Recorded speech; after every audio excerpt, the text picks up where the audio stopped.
It is Tuesday, February 25th at a bright and early 9 a.m. for this hopefully futurely consistent menace to, just Pound Town. It's Pound Town, where we talk all things NFL, Cleveland Browns, and we're trying to go 5 days a week. I told you we're going to slow roll into it as Pat and I, and Chris is working behind the scenes at building this show out.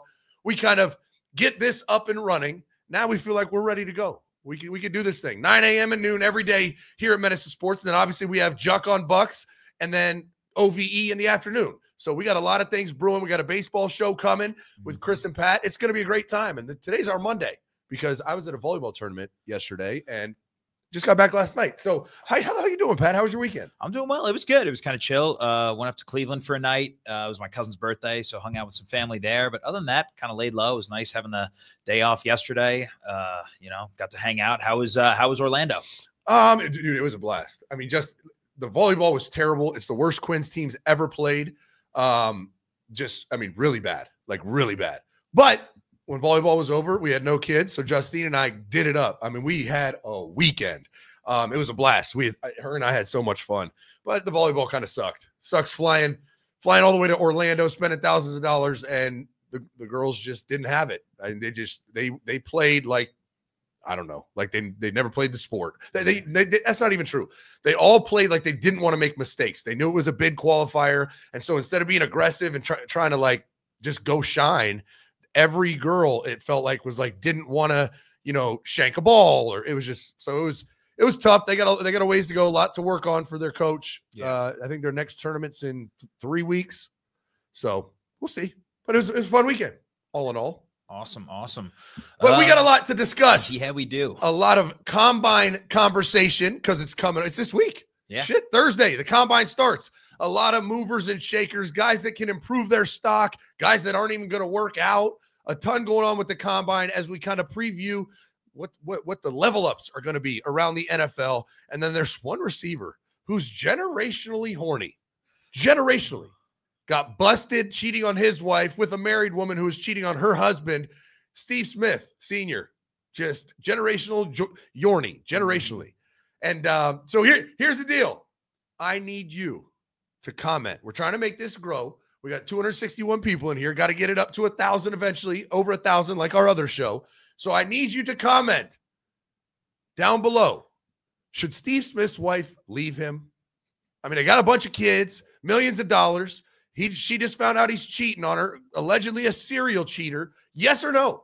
Should she walk out the door, take half, and GTFO and tell him to fuck off? That's what I want to know. Yes or no? Should Steve Smith Jr.'s wife leave him?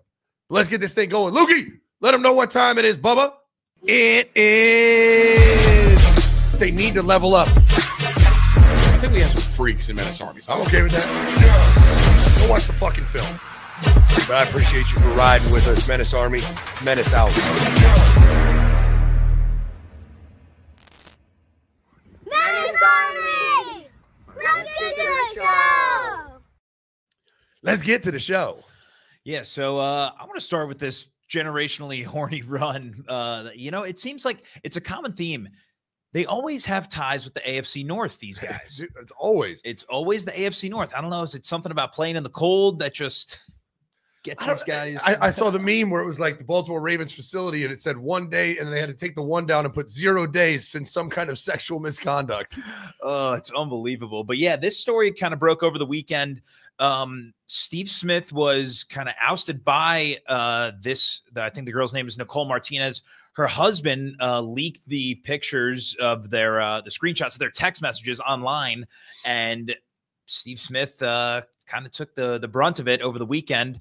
Have you read these texts, Zach? Dude, the texts are insane, and this is why there's no coming back from this. So the moral of the story is this woman works for the Ravens, right? She's not like a dancer or cheerleader, but she's like a part of that operation, like whether it's a coach or whatever it is.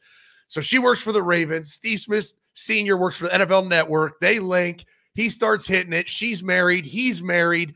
And we didn't have a picture to put up there, but she's an incredible downgrade from his wife. His wife is far hotter than this side piece that he just broke up her marriage and possibly his family for. She's not I mean, she's not bad, but I can't understand the level of horny you would need to be to ruin your entire family, your life, your relationship for some fucking 6 out of 10. I'll never understand it. And for her, buddy, her husband, one, took to Twitter, which I think is crazy. I would never put my personal life out there like that on Twitter.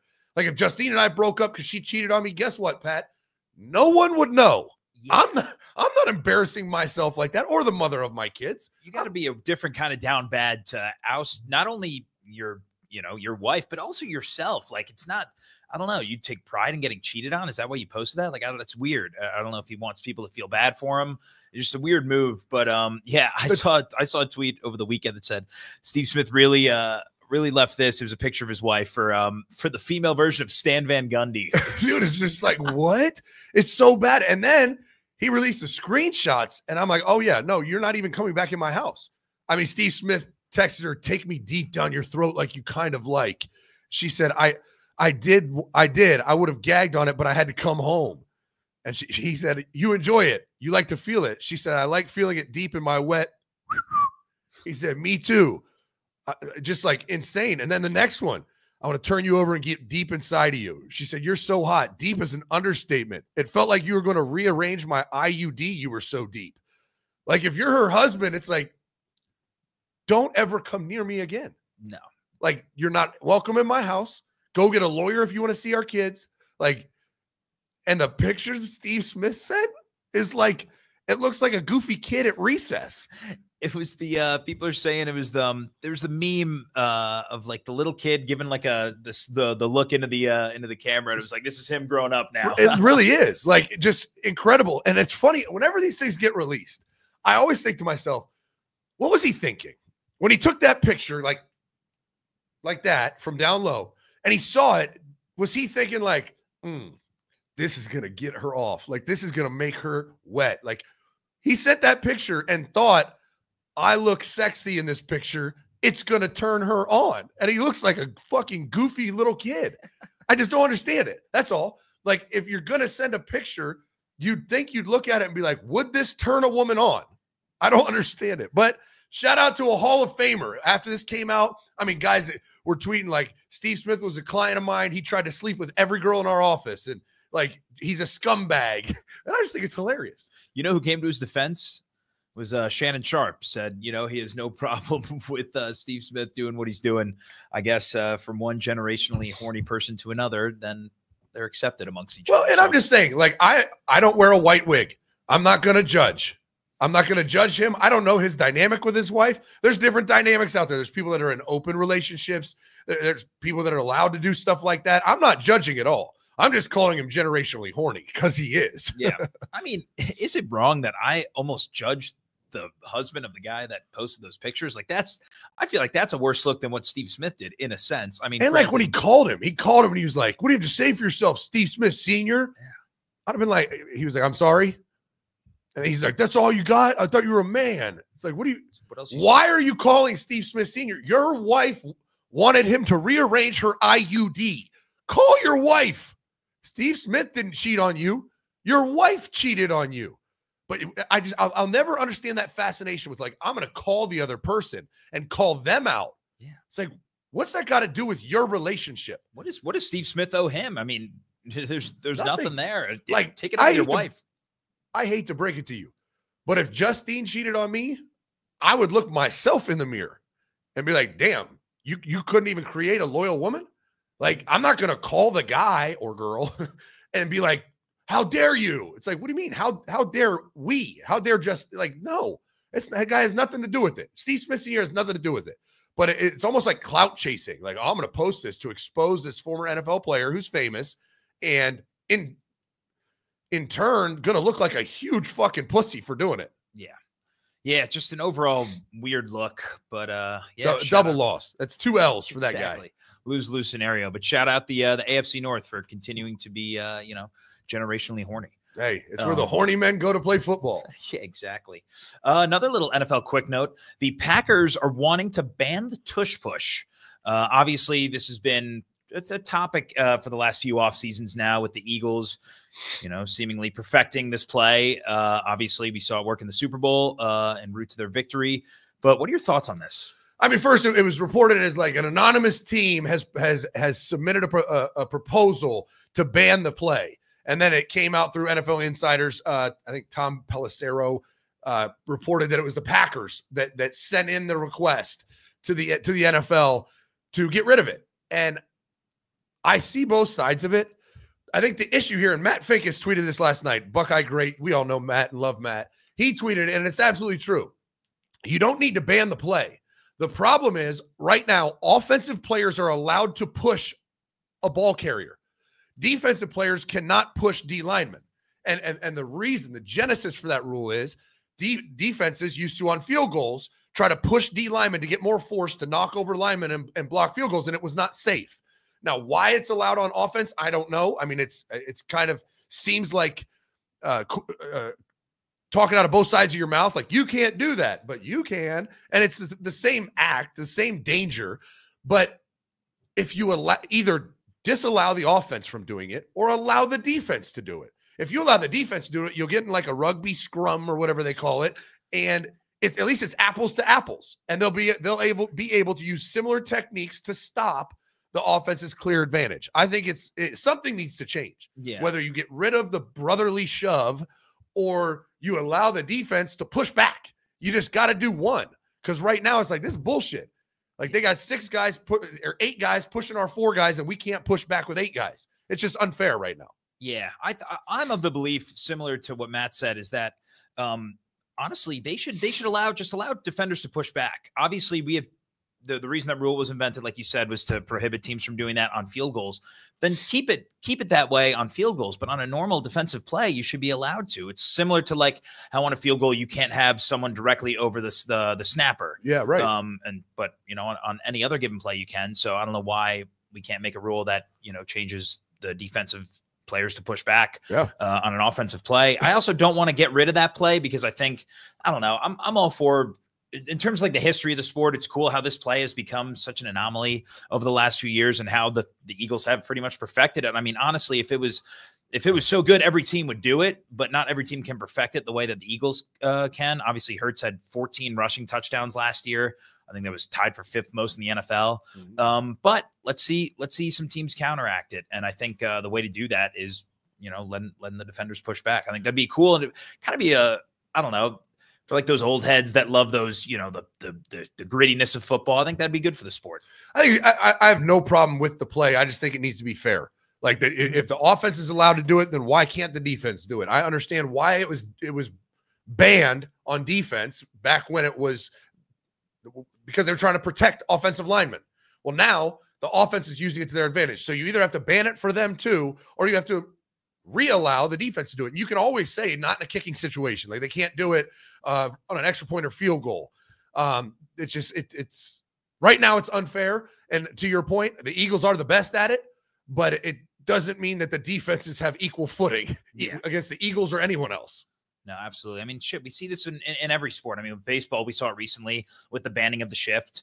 You know, when something is becoming too egregious for one side or the other, there's just, you know, you have to respond accordingly. And that either is to ban the play or make it equally fair for the other side. So I think in this sense, it would be beneficial to both parties. I think to just make it beneficial to the defense by allowing them to push back. That's it. Got to do it. You got to do something. Yeah. Do you want to get a commercial break here, Zach? Yeah, we can do that. My question for the chat, as we go through the Steve Smith Sr. saga, fucking some married woman, if you find a text message in your wife's phone of some dude saying, I want to hit you deep, and she replies, you hit me so deep you were trying to rearrange my IUD, you're going to give her a second chance? You're going to forgive her, yes or no? That's all I want to know. If you read those words about your little baby girl, are you going to give her another chance, yes or no? Can you come back home, sweetie? You want to snuggle after Steve Smith rearranged your IUD? Give me a wire and in the chat and let me know. We'll be right back after this. I'm in a cool spot in my weight loss journey right now. My physical fitness level up as I hit my goal weight. Last Friday, I told you, I believe on the show, hit 195. That was my goal weight all along. I think I'm going to be able to get down to 190 now that I'm adding workouts in, which are all going to be on the website. But I want to shout out my coach, Jenna, at Awaken180weightloss.com, because she introduced this new diet, the maintenance diet, where now I'm not trying to shed pounds. I'm not eating the Awaken 180 food. I'm eating food in the wild, real life food. And she's delivering a plan that has been incredible. Justine and I ate fantastic over this past weekend in Orlando, but I stuck to the plan, came home, weighed in today, 195 again. After a great weekend, I mean, having drinks, going out to eat. My coach at Awaken 180, Jenna, is incredible. She got me right, and I'm really excited to continue down this journey with them because they've really leveled up. I highly, highly encourage you to go to awaken180weightloss.com and just get a consultation. If you want to take control of your life, your energy will be through the roof. Your libido will be through the roof. You'll shed some pounds. I was at a pool all weekend feeling great. I just go check them out. Go do a consultation and see if it fits for you because it's an instant level up. So shout out to my team at Awaken 180. I can't encourage it enough, dude. I really can't. Like I'm a different person because of it right now. In 5 weeks, literally, I was on the weight loss program for 5 weeks, and I lost 25 pounds, hit my weight goal, and now I just have a team, a coach. Like I go to the grocery store, go out to dinner, whatever. It's awesome, dude. Yeah. I want to throw this up here. Braden, I would say the Bengals have been pretty clean, but I think we all saw that Ocho interview with Stephen A. Smith. I have not seen that interview, but I will say in the generational horniness of the AFC North, the Bengals are probably the least horny out of those 4 teams. Yeah, that's fair. I mean, with Deshaun Watson, Ben Roethlisberger, and all the Ravens players that have had issues, I think the Bengals are like that kid sits in the corner, but he's in detention. He's in detention, but he's doing what he's supposed to do in detention. He's just serving his time. Like the Bengals are the kid that maybe is just getting grouped with the others. Yeah. Bengals had the most crash outs of the group. For sure. Montez perfect. Ocho Cinco's a little bit of a crash out himself, but you want to hit that. Just a quick little combine note. Shedeur Sanders, it's been reported, will not throw at the NFL Combine this week. He will still meet with teams, including the Cleveland Browns, who have a strong interest at him with the number 2 pick. How do you feel about quarterbacks, especially high-profile guys like this, declining to throw? Is that a – Well, I think this is the new wave of what the combine is. The combine, and my question for the chat and for you, Pat, is the combine dying for top prospects? Because we look at last year, Caleb Williams, Jaden Daniels, Drake May, the top 3 quarterbacks off the board, not one of them worked out, right? And now you're looking at this year, Shedeur Sanders won't work out. Ashton Genty just announced he's not going to work out. Abdul Carter still dealing with a shoulder. He's not going to work out. Marv last year didn't work out. Like it seems like the top 5, the guys that are lottery picks, top 5 picks, they don't work out there. And so kind of as I watch football, pay attention, study, it seems like the combine is for those players who are really trying to make a leap. It's not for confirmation anymore. Like Abdul or Ashton Genty is healthy, no reason, right? He's supposed to be the top running back in the nation, supposed to be the top running back on everyone's board. Why not work out? Yeah. Well, he's got nothing to lose. He already is that in his mind, and the rumors are that he's the top back on the board. And I think it's, for me, an NFL team, I hate it because I want verification. I want times. I want to watch them run drills. Like I have their tape. I need this other piece. For a guy like Ashton Genty that played at Boise State, played one team in Oregon his whole last season, I want a verification before I invest millions of dollars into him. So I think it's bad. But at the same time, it's reality. Now you add on top of that how long the season is. I mean, those Ohio State players lost a month of healing and prep for the combine that starts on Thursday. Yeah. I mean, I think that's definitely a big part of it is with the expanded playoffs, we're just going to see this become more and more of a trend. And like you said, with the top prospects, it's all right. What do I have to lose if I go out there and don't have my best times or don't have my best day? Then it's only going to hurt me. I guess the only reason I could see this kind of changing in the future is if you have those kind of, fringe top 10 picks really go out and ball out at the combine. And once those guys start getting drafted ahead of the guys who didn't compete in the combine, that's the only way that I see this changing. But for now, this is kind of just going to be the wave, the new wave of the NFL combine moving forward. Well, and I think proof is in the pudding, right? If let's say Dylan Sampson goes to the combine, does every drill, runs everything. He's supposed to test like an athletic freak, which we're going to talk about later. If he jumps Ashton Genty, because Ashton Genty didn't work out and Dylan Sampson impressed the shit out of everybody, and he jumps him on the board, in the future, teams will be like, players will be like, I'm the number one running back now. I got to defend that title. You need a reference point. We all remember when Dylan Sampson jumped Ashton Genty because he didn't work out and Dylan Sampson crushed it. Like, you need that to happen.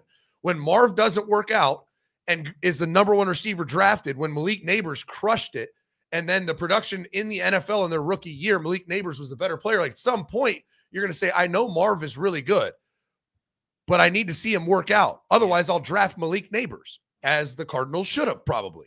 Yeah, I mean, shit, after this past year, you can't argue that. I'll throw this up here. Asian Posh. NFL Combine is an interview process. The pro day is the real tryout, in my honest opinion. I mean, that's where it's trending for sure. It used to be a pro day was a chance to kind of make up for a bad run in the 40 or a bad shuttle time. And even when you did, teams had an asterisk by it. Like, it was at his pro day because you're at home. It's not the same. Like, right. It's not apples to apples here.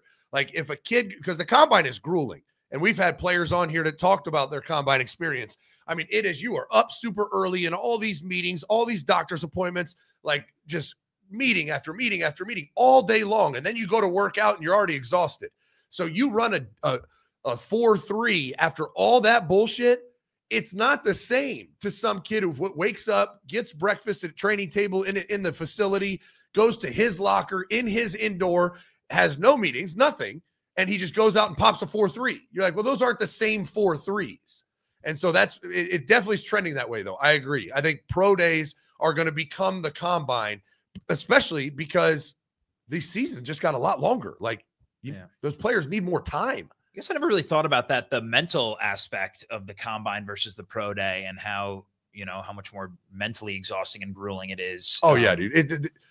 Every player I've ever had is like, dude, pro day is so much easier, like, to test well, because you literally, that's all you're doing. And then afterwards, you may meet with some scouts, but there's no like grueling day before you go put on display all these times and all these analytics. And nowadays, Chris says it all the time, with the advanced analytics we have, what does a 40 matter? Like, we can deliver you. Yeah, we can deliver you game speeds, top game speeds, average game speeds, number of games over whatever. And that's what matters. How fast are they when they play football? I don't care how fast they are in track shoes on turf. Yeah. When they're wearing pads, that's the speed that's going to, matter anyway. Was there a big difference from your guys when you were coaching between their times at the combine and the pro day, or was it pretty similar for the most part? I mean, usually it was slightly better. Right. Like, I think Michael Thomas ran a low 4.5 at the combine, a high 4.4 at pro day. Right. So it was like slightly better. Yeah. Like, rarely is it dramatic. You don't go from a 4.5 to a 4.3, but almost everyone runs better in pro day. And then speaking of the quarterbacks, I think it's important to see them throw live. Right. But they're going to throw live at pro day with receivers they know in a familiar atmosphere. So there's a lot of chemistry. They can really be on their game. And then also at private workouts. The combine, you're throwing to some fucking tight end from the Citadel who was an all-conference player and got invited. Yeah. And he's very different from G. Scott Jr. And so it's tough. I think the combine is more important for like throw power, like miles per hour, how hard they throw the ball, to see the ball jump out of their hands, mechanics. I don't think completing passes is a high priority at the combine just because of the inconsistency at who you're throwing to. That's where pro day workouts, you always see it. Alex Smith was like 71 of 73 in his pro day. You're like, that speaks volumes, because one, he has chemistry with those receivers, and that's how kind of he's going to operate as a pro once he gets chemistry, I would think. Yeah. Absolutely. So I'm going to move on a little bit here to some Browns moves over the weekend. Obviously, we talked about it last week. The Browns are dealing with this cap issue right now. The league is supposedly going to increase the cap space for next year, but it still puts the Browns, I think, about $20 million over the cap space. So what they did this past weekend was they cut Juan Thornhill, who was entering his final year of his 3-year contract, saving the Browns about $3 million, I think $3.4 million to be exact in cap space. It's like throwing a chair off the Titanic. Exactly. Oh, you cut a $3 million guy. How about the ones that are making 8 figures? Yeah. So they got Juan Thornhill and long snapper Charlie Hewitt were the 2 players released over the weekend. A lot of people believe that the Browns aren't done in that aspect. A couple names to look out for that are done with their guaranteed contracts and have 1 more year with the Browns: Dalvin Tomlinson, and then a lot of guys in the offensive line: Conklin, Wyatt Teller, and Joel Bitonio. Literally 3 offensive linemen. Yeah. Like that's how down bad the Browns are. And only one of them's a tackle. No, exactly. So it'll be interesting to see what they do. I'm kind of, as we keep inching closer to the combine, I think once this Myles Garrett sweepstakes becomes a little more clear, I feel like the best way to go is to just kind of clean house. And I mean, that's what it is. I mean, you look at the secondary has been below average, right? We did that whole breakdown on the defense on Friday's show. And you look at, all right, Rodney McLeod is retiring, right? Good. It's time, right? And then you cut Juan Thornhill, and now you have Grant Delpit sitting there at safety. You need safety help bad. I'd imagine they go safety maybe in the 2nd round, because I think you can get incredible value in a guy like Lathan Ransom. I mean, we went through all the players on Friday. So they need safety help, they need corner help, they need line help, and they need a receiver. And we're going to go through a free agency list, kind of top free agents on the market, where a guy like maybe T. Higgins is a great option to grab in free agency. Now you don't have to waste a draft pick or trade or anything, and you can grab a guy that maybe he's not going to be a top 10 wide receiver 1 in the NFL, but he's going to add a ton of value. And it'd be interesting to see how they leverage free agency and these draft picks in that number 2 pick to try to fix some of these issues, because they have a major need at safety and probably need to get another corner. Yeah. And honestly, I know we talked about it last week too, but again, just looking at this list of players that, again, are on the cut watch, I know you were high on it last week, and I was kind of pushing back at first, but now I'm like, God, Will Campbell, if they can find a way to trade back, the only thing is that I think it's the Giants are the only team that they would have to make a deal with, because, the Patriots have their eye on him at 4. If they can make a trade back to 3 to even accrue some more draft capital, or hell, maybe even take him at 2 and just screw New England over, I think I'm all for it. I am too, dude. I mean, I think he's a franchise left tackle. I think he's a future Hall of Famer. I think if they draft him, however they do it, the problem I always have with trading back 1 pick is, I guess the only thing you're battling is another team jumping ahead of you if you're the Giants. Otherwise, you're like, well, you're trading back to 3 because you're not taking a quarterback unless you can get a deal. And think about it. If they want to go tackle and they want to get him, they can't go further back because the Patriots are going to take him. Yeah. So the Giants have a ton of leverage. They're like, well, we don't need to trade with you. Yeah. Because you won't go back further. That means no team is going to make a deal with you that you're going to like, because you're not going to get your tackle and you're not going quarterback. That's why you're talking to us. So I think the Giants have a ton of leverage to just say, no, fuck you. Make your pick. Yeah, it would have to be a team that's willing to, and this is where the Browns, I guess the only leverage the Browns have is that if a team that really wants that quarterback, whether it be Cam Ward or Shedeur Sanders, that's outside, say, the top 8 or so, in order to trade up to 2 would be the only way that happens. Yeah, and then they have to pivot their strategy because they're not getting that tackle. Which, again, that's where we talked about, like Banks in that 10 to 12 range could make a lot of sense for them. Or, again, late in the first round, Josh Simmons, even Donovan Jackson, both those guys. I think there's a lot of options there. And Malachi Starks, if they really want to shore up that secondary a little bit, he's my favorite safety on the board. I think he's an unreal player, and he'll last till late first, I would imagine. Yeah. I mean, so there's a ton of options, but I think that decision has to be made at tackle first. Do we think this kid is a fucking 8-year, don't have to ever think about the left tackle position ever again? If so, you either take him at 2 or try to finagle an extra pick by trading with the Giants and falling back to 3. But if you don't do that, you're going to go another position and you're okay with not getting that tackle.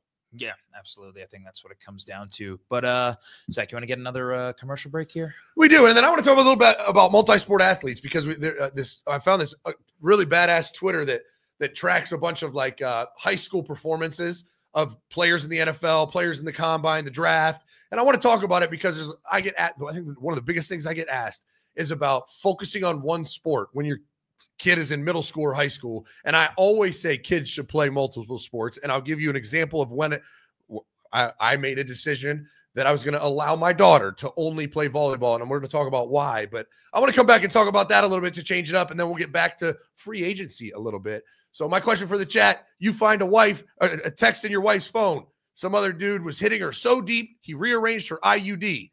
You giving her a second chance? Yes or no? If you're on Twitter, retweet for no. Like for yes. We'll be right back after this. All right, Menace Army. You know, we always try to level you up physically, financially, and this is a financial level up you got to take advantage of. It's called Kickoff with no C. It helps you build and improve credit. There's 3 factors in the way it does it. Your new account immediately diversifies your credit mix, so your debt-to-credit ratio is healthier and better, which should improve your credit. It also, every on-time monthly kickoff payment builds payment history, so you get that track record and that resume to improve that little number that everyone is so worried about. And then the last one, because your monthly payments are so small, your credit utilization, the amount of credit you're actually using, gets healthier immediately. It's a level up. I did it. Justine did it. If you want to improve your credit, it's the best way to do it. Building credit can happen faster than you'd expect with Kickoff. Don't wait. Get your first month for just $1 at getkickoff, KIKOFF.com/menace. That's getkickoff without the C. 80% off when you go to getkickoff.com/menace. Must sign up via getkickoff.com/menace to activate offer. Offer applies to new customers first month only, subject to approval. Offer subject to change. Terms and conditions may apply. Point stat based on Equifax Vantage Score 3.0 changes for Kickoff users starting under 600 who made their first on-time payment between January 2021 and March 2024. Payment and credit activity outside of Kickoff can have an impact on your credit. Individual results may vary. There you have it. If you're watching on Twitter, man, tune in on YouTube.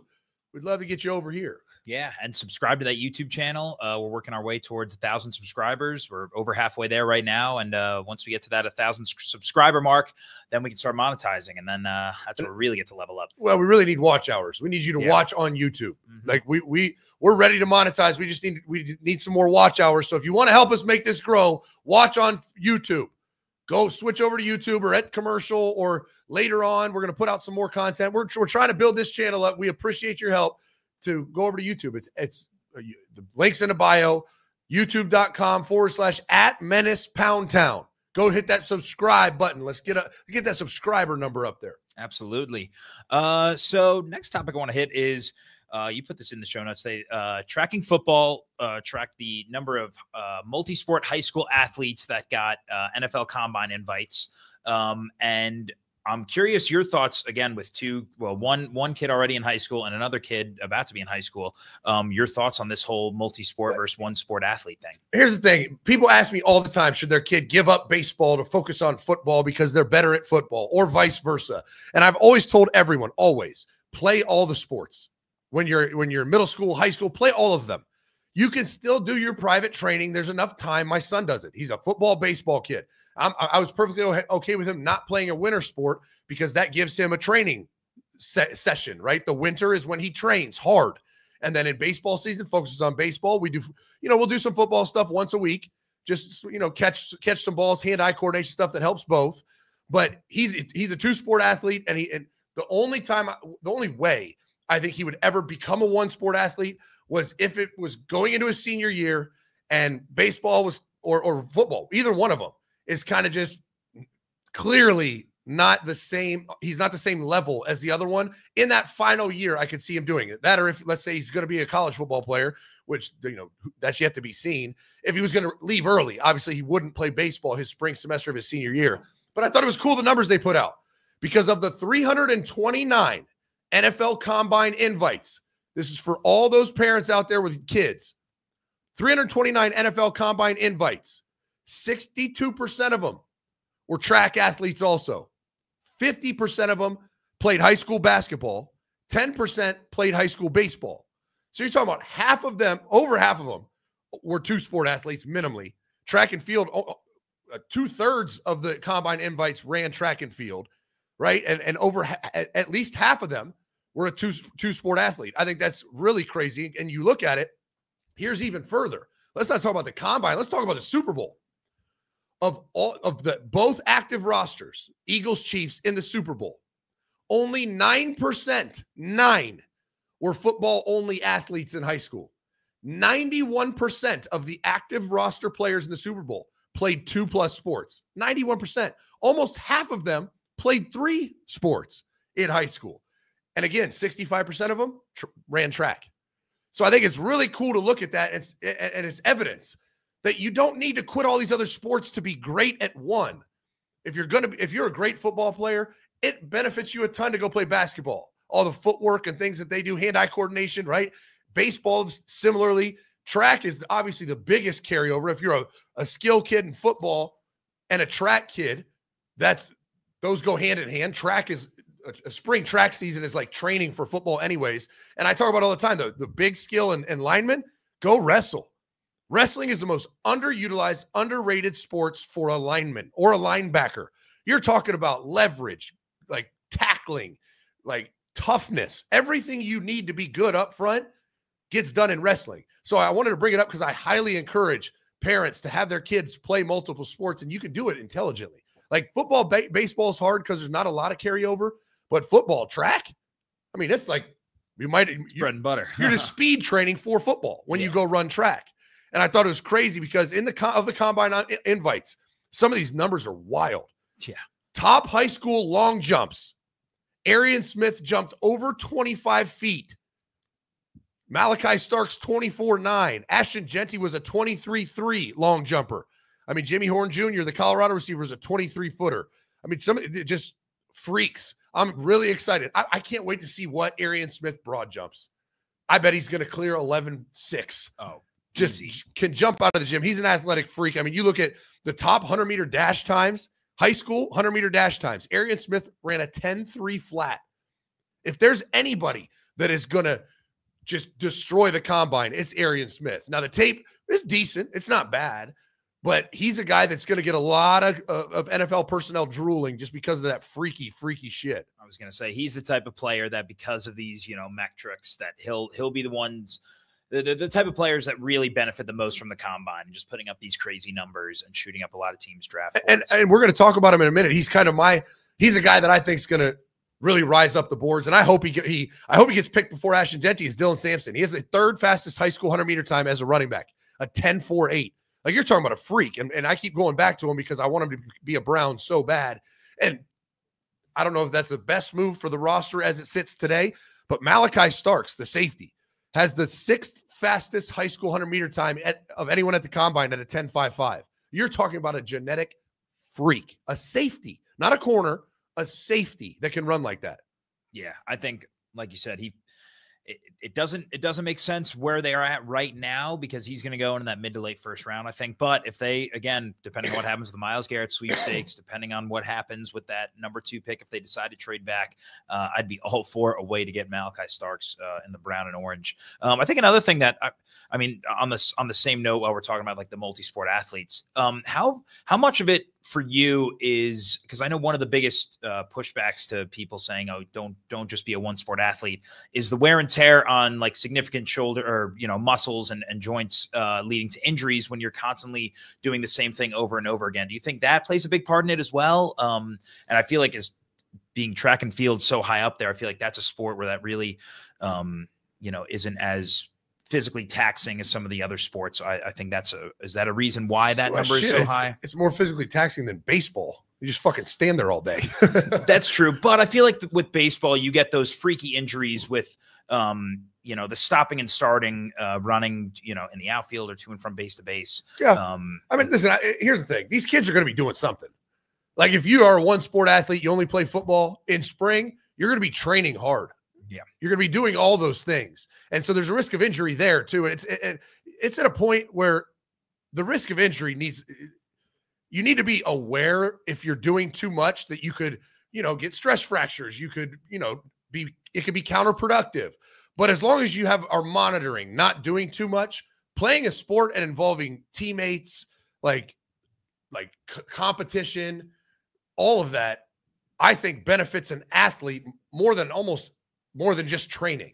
So I think it's a great thing to be a part of another team in another sport. It also gives coaches, like, there's nothing I love more in recruiting than going to Jameson Williams' track meet and watching him compete on a track, going to Garrett Wilson's basketball game in the winter and watching him compete on a basketball court. Like, it just tells you everything.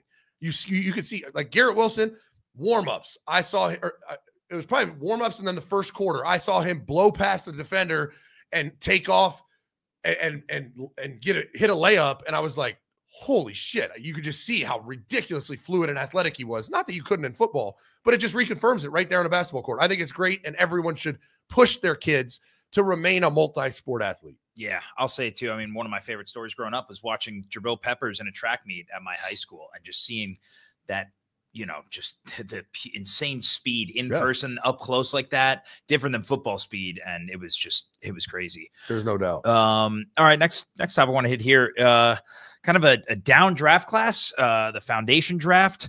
There are 4, maybe 5 blue chip players, one NFL general manager said. After that, it's a lot of, you know, mid-tier guys. Yeah, I think the top tier of this draft is much smaller than normal. And that's why I don't think you're hearing a lot of conversation about quarterback, because it's 1A, 1B. And then after that, there's a significant difference when you go to the next quarterback on the board. Quarterback 3 is late first at best. I mean, most mock drafts only have 2 quarterbacks coming off the board in the first round. And I think that goes for a lot of positions. And so I think amongst NFL GMs and people that are in NFL personnel departments, this feels like a draft where there might only be 4 or 5 Hall of Famers. You're obviously going to have some like diamonds in the rough that pop and you're like, damn, I can't believe he went the 31st pick. But there's a ton of quality players that NFL GMs believe are like sure thing starters that maybe aren't top 10 material, but they're late first, early second foundational players, like perfect for a team like Cleveland that just needs a ton of foundational players. And Cleveland is fortunate to have one of the top 4 or 5 picks where they could take one of those blue chippers.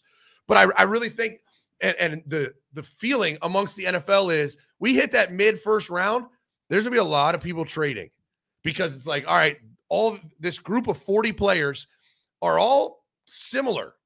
Now it's about position need and where's he going to go? And you start to play the chess game of like, I think he'll last till the second round, so I could trade back, get capital, and still get the guy we really want, because some teams are going to be reaching a little bit based on their own team needs. So I think this is going to be a huge draft for that middle to late first and entire second round, where a team like the Browns could go grab 3, maybe even 4 players that you're looking at and say, oh, those are starting NFL players and will make an impact on this team. Not blue chippers, maybe not Pro Bowlers, but solid-ass players to start to build the foundation.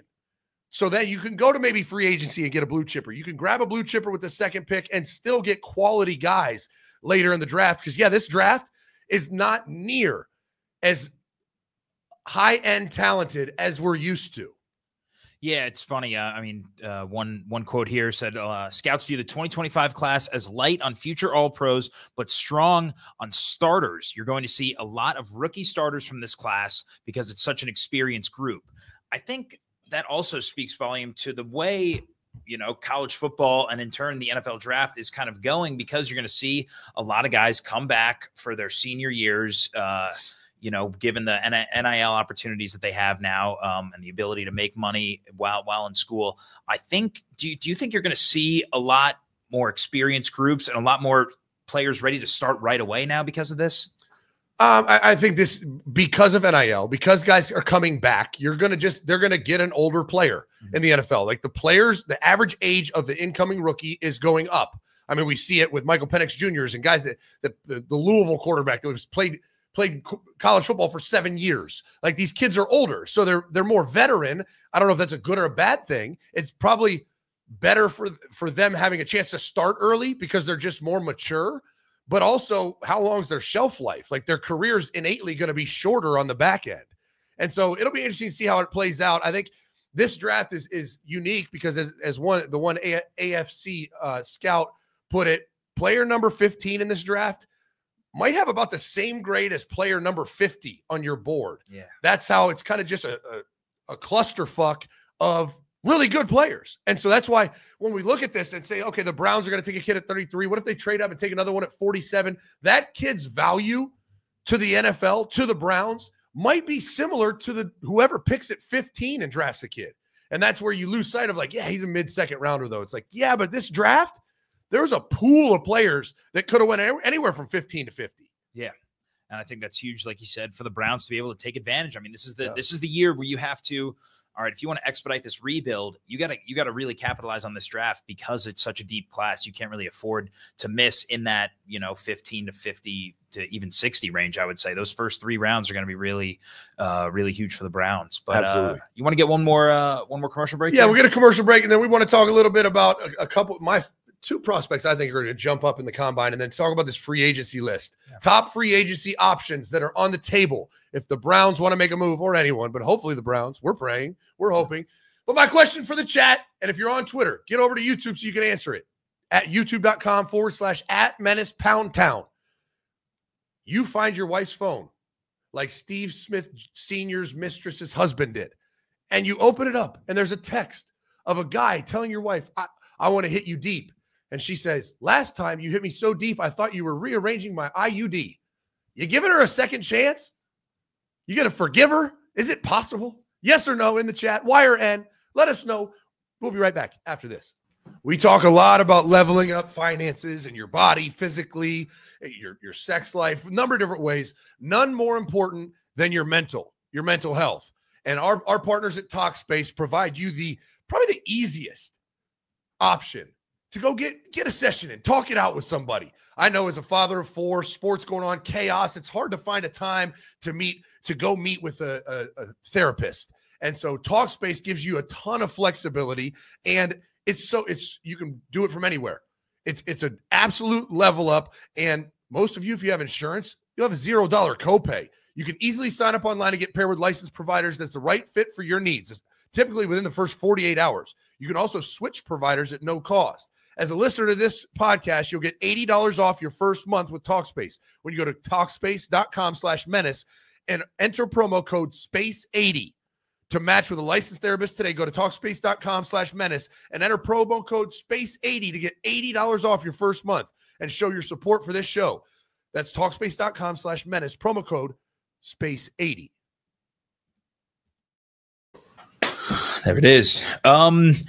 So we talked about it last week, but how DeJuan Jones underwent surgery, repairing, what was it, a knee issue or ankle issue? Now I'm blanking on what the issue was, but whatever. He missed the last 7 games of last year and kind of saw a huge drop off in production compared to his 2023 campaign, in which a lot of people were like, pleasantly surprised as a rookie. Obviously fell off last year. Hopefully DeJuan Jones is back and a little more productive and healthy again this year. But I don't know. How's his offseason training going? Well, it's funny you should ask, Pat. I love the Army. The Menace Army is second to none. We have a loyal, longtime listener here at Menace to Sports. Not this show, but our main show. Might listen to this show too. Who drives DoorDash up in Cleveland.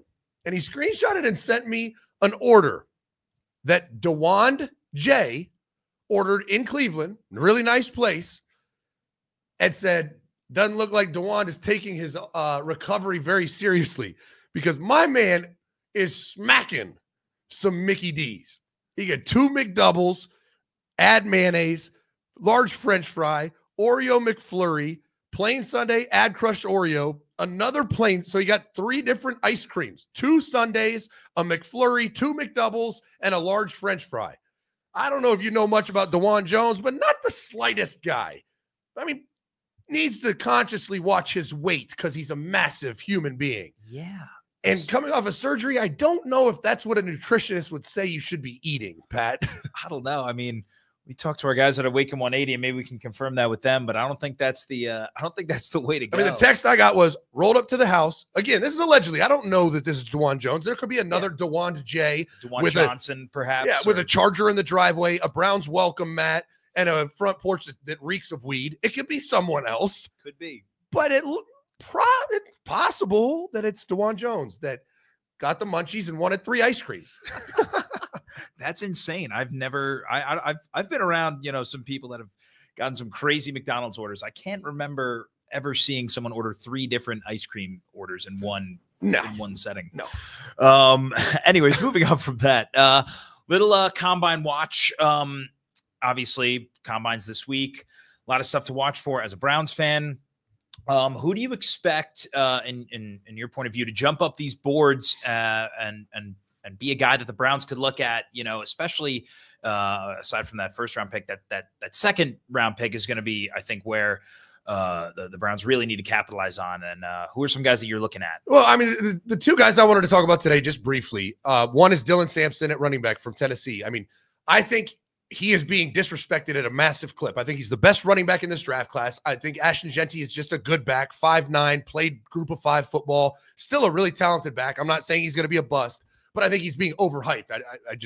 I don't see a top 10 pick in Ashton Jeanty, and everyone has him reported as a top 10 pick. I just don't see it. And Dylan Sampson's a guy that if I need a running back, I'm going to trade back and get late in the first if I can, because he has verified track times. We talked about it earlier. He was the leading running back, the leading rusher in the SEC.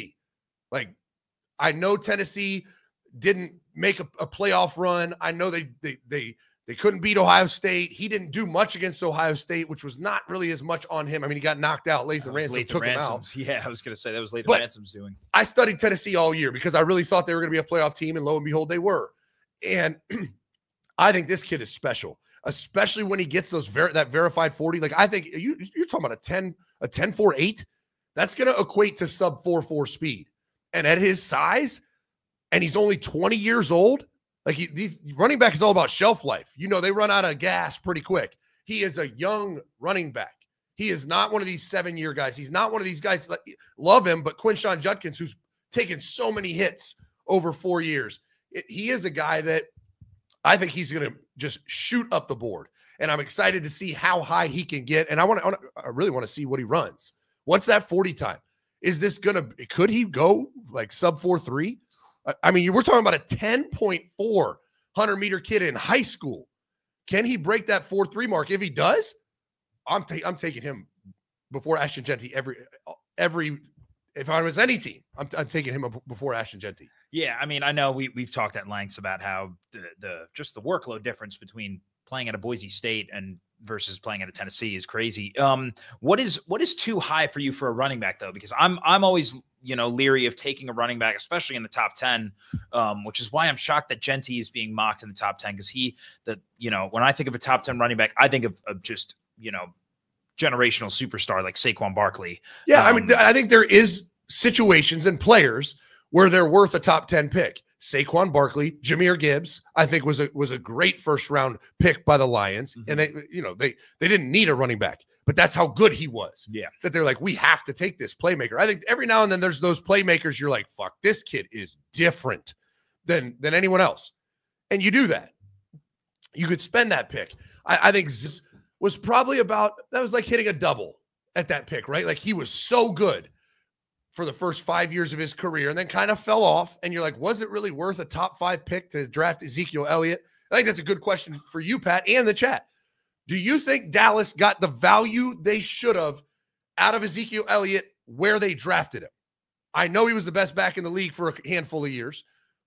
Is that enough for a top 5 pick? I think because where the Cowboys were at that time, I mean, they were pretty well regarded as having the best offensive line in the country at that point. I think their shortcomings in the playoffs was more so on their defense and quarterback issues. Obviously, we know how Dak Prescott can play in the playoffs. I have no problem with that pick. I think when you have an offensive line that was as dominant as the Cowboys were, that's when you have the opportunity to take a running back with that kind of pick. And we saw Zeke for 5 years basically being the best back in the league. I have no problem with that. I don't think he hindered their success at all. And I don't think if you took someone else in that position, I guess maybe a quarterback, but I'm trying to think what quarterbacks won that draft class, because that would be actually an interesting. In the Zeke draft class? Yeah. Well, Dak Prescott obviously went later to the Cowboys. Yeah. So that was the 2016. So that was Jared Goff. He went first that year. Then it was Carson Wentz went second. Zeke was fourth. So the guys that went after that, it was kind of a weak quarterback class. The next quarterback off the board was Paxton Lynch. Yeah, fucking hell. Yeah, I mean, just all right. If you want to look, the guys that went after Zeke, Jalen Ramsey. I don't think the Cowboys are better off with him over Zeke. Ronnie Stanley. Again, they didn't need offensive line help. DeForest Buckner. And then another offensive lineman, Conklin, Leonard Floyd, Eli Apple, Vernon Hargraves. Like, I don't know. This is not a great draft class to begin with. No, it wasn't. I mean, I think it played out just about equal. Like, they didn't get some crazy Hall of Fame level back, but he wasn't a bust either. I mean, shit, he was so fucking good for that in his prime. Zeke was so good. Yeah, but the other guy in this draft, I think could really help his draft stock, and he's going to be projected a late first, second round pick because of his teammates. And that's, you go Georgia defense, you know that they're going to have draft pick after draft pick. And I mean, he's got Malachi Starks, Jalen Walker, Mykel Williams, all locks in the first round. But Small Mondon Jr., the linebacker, I think is a guy that's getting overlooked, maybe not overlooked, but he'll be, if he gets drafted late first, early second, he's a guy that's going to be an impact player. And I'm really excited to see what he does at the combine. Yeah, that's true. One quick note I want to see. Don B said, do you think that Zeke would have had the same success somewhere else? I mean, not as successful. He had the best line in the league. Yeah. And that matters, obviously. But I think it was a combination. I think Zeke was really fucking good, and he had the best line in the NFL. And so it was lightning in a bottle. It's no different than Michael Thomas. Would Michael Thomas, had he got drafted in the first round by the Browns, would he have shattered every record for a rookie, your first 3 years in the NFL? No, I don't think so. Not at all. I think he would have been a really good player, but going to the Saints and getting Drew Brees, like, that got him a second contract, a massive contract. Yeah. Yeah, I agree. But back to this Small Mondon. You think he's kind of a look at that late first round? Is that someone where you would want the Browns to look at? I don't think the Browns need to go linebacker that early, but okay. I would love to have him on the team. Like, I think he's going to be a great player. I just think roster wise, that's not the position you need to be targeting early in this draft. Yeah. I guess it's hard to ignore the fact that all these Georgia defenders kind of just seamlessly go into the league and dominate right away. That if one's there, I would love it. But again, Malachi Starks is kind of, I think, a better team fit if the Browns were to make that jump into the mid to late first round, or fall back, I guess, into the mid or late first round. But yeah, it'll be interesting to see how those guys do in the combine this week. Do you want to hit this free agency note real quick? Or yeah, I'm just curious your thoughts, Pat, as a lifelong Browns fan, of who you'd like to see the Browns go after in free agency. Obviously, the big two playmakers are Chris Godwin and T. Higgins. I think T. Higgins is the better player. I think he could assume a wide receiver one role. I don't know for how long, but he'd give you an option. I don't know if long-term that's going to help much. I mean, maybe in 2026, when I think the Browns should be targeting to try to make a playoff run, he could still be relatively close to his prime and be a great option for Cleveland. And then positionally, I mean, guys like Ronnie Stanley at tackle, we know the Browns need a tackle so bad, and Stanley's been up and down for the Ravens with injuries, but he was fully healthy this past year and had a great year. He's a guy I could see them going after. We've talked about the quarterbacks, Sam Darnold, Kirk Cousins. Just curious your thoughts on where they could go. There's a bunch of corner free agents out there. Carlton Davis for Detroit, Charvarius Ward, DJ Reed, some decent corners out there, options. Yeah. I mean, we talked about it last week when we were doing a deep dive into the defense and how bad their secondary play was. That I think if you're going to try to shore up some of the issues in free agency, I think that is probably best on the defensive side of the ball. And I think that corner position, like you said, is great. I think DJ Reed or Charvarius Ward would be good additions to play alongside Denzel Ward. And again, if they end up dealing a guy like Ward, that's a guy that then could fill in alongside Greg Newsome. You hope that maybe a veteran presence in the room with Newsome kind of helps him bounce back from what was a down year last year after being pretty solid in 2023. So I think for me, I would like to see them go, defensive side of the ball during free agency. I think that secondary needs a lot of help. So I think those are the two guys that I would kind of target. Yeah, I would go Charvarius Ward. I mean, He's obviously was one of the best corners in the NFL. And then unfortunately his daughter passed away and his life got flipped upside down. And he wants to get out of California to get a fresh start. I can't even imagine, but he was one of the best corners in the NFL. I think that would be an unbelievable pickup. And then I think, I'm hoping for 2 free agent signings. I'm not going to get greedy and want 3 or 4, just 2. Give me Charvarius Ward, and based on what your draft strategy is, if you're going to draft a tackle, don't go Ronnie Stanley. Maybe go T. Higgins. If you're not going to draft a tackle, go Ronnie Stanley, trade back and get you a big-time playmaker. I think through free agency in the first round, that's what I need. A corner, a tackle, and a receiver. Yeah. And if you do that and only wasted 1 pick, and if you go receiver in the draft, potentially traded back and got draft capital, and maybe in the second round, I think that could be an insane foundational level up to try to get 5-6 starters in the building. Yeah, I couldn't agree more. I think those are the 3 positions that we've kind of talked at length about over the last few weeks now. And again, those are especially tackle and receiver. That's what you need in order to bring in a quarterback and feel comfortable bringing in your next franchise quarterback, whether that be in this year's draft class, whether it's that with that number 2 pick. Oh, and I would love for them to go grab Justin Fields. Oh, yeah. If Justin Fields sucks, let him suck. We'll get a great draft pick, but give him a chance. Go get T. Higgins, get him whether it's a rookie, get him tackle help, get him that receiver, and see if Justin Fields can be a good NFL quarterback. Yeah, I would love that. I would love it. I would love it. But yeah, hey, get us out of here, Zach. A nice little show we had here on a Tuesday morning. We're going 9 a.m. all week, pretty much from now till the end of time. We're going to go 9 a.m. and noon every day. So we appreciate you. Hit that subscribe button. And like my question, all chat. You see your wife got a text from another man talking about rearranging her IUD with his penis. You going to give her a second chance? Is it possible? Yes or no? That's all I want to know. We appreciate you, Menace Army. We'll see you live at noon over on our other channel, Menace of Sports. Menace out.